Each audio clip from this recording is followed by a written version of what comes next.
जय श्री कृष्ण। मैं आज आपको भगवद गीता पढ़कर सुनाने वाली हूँ और उसका पहला पेज उसका महत्व है। तो आपको पूरा महत्व और पढ़ने से क्या लाभ होता है ये सभी आपको सुनाऊंगी। पूरा वीडियो इन तक ज़रूर देखना और अच्छा लगे तो लाइक और सब्सक्राइब ज़रूर करना।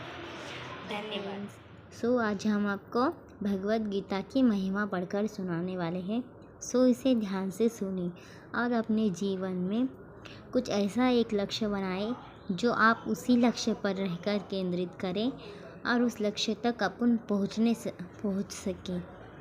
ऐसा रास्ता अपने को मिलता है इस गीता से और मन प्रसन्न रहता है।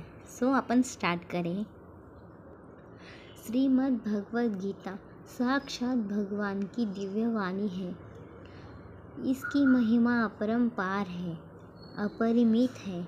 उसका यथार्थ में वर्णन कोई नहीं कर सकता। शेष महेश गणेश भी इसकी महिमा को पूरी तरह से नहीं कह सकते। फिर मनुष्य की तो बात ही क्या है।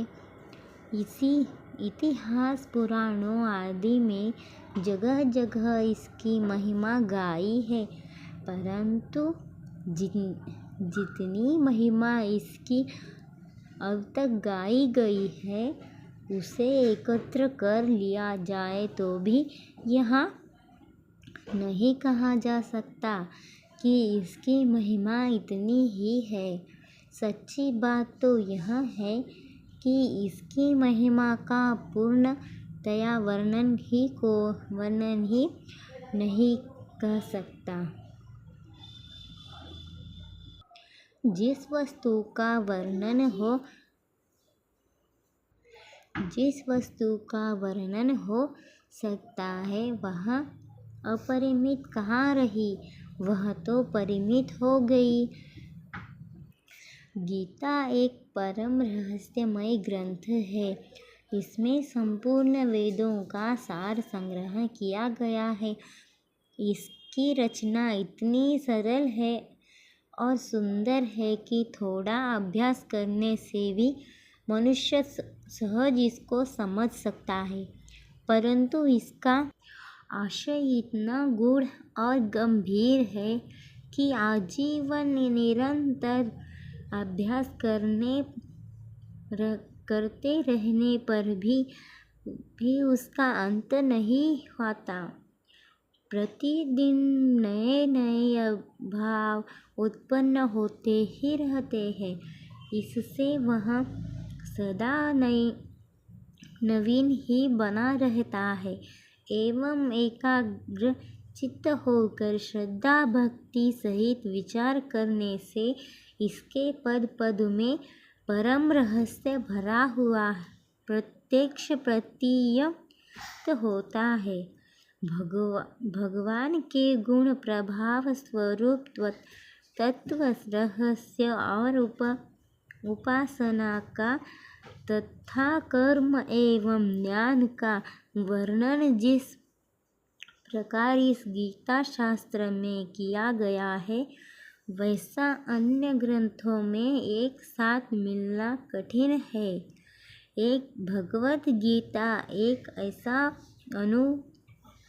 अनुपमय शास्त्र है जिसका एक भी शब्द सदुपदेश से खाली नहीं है। गीता में एक भी शब्द ऐसा नहीं है जो रोचक कहा जा सके। इसमें इतनी बातें कही गई है वे सभी अक्षराक्षर यथार्थ है, सत्य स्वरूप है। भगवान की वाणी में रोचकता की कल्पना करना उसका निरादर करना है। गीता सर्वशास्त्रमयी है। गीता में सारे शास्त्रों का सार भरा हुआ है। इसे सारे शास्त्रों का खजाना कहे तो भी अत्युक्ति न होगी। गीता का भली भांति ज्ञान हो जाने पर सब शास्त्रों का तत्वक ज्ञान अपने आप हो सकता है। उसके लिए अलग परिश्रम करने की आवश्यकता नहीं रहती है।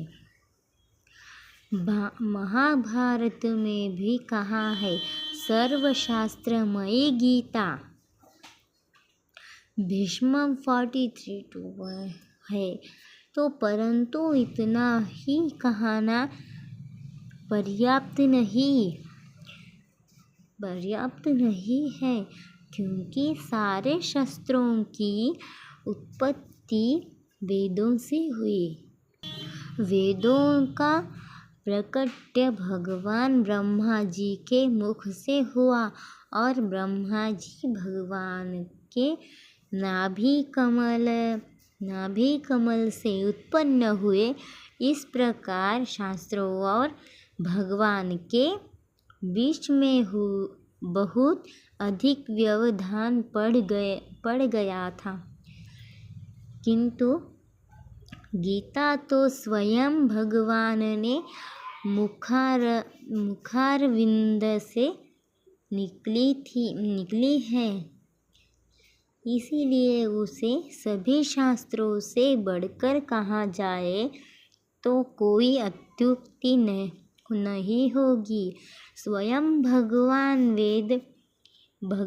वेद व्यास ने कहा है,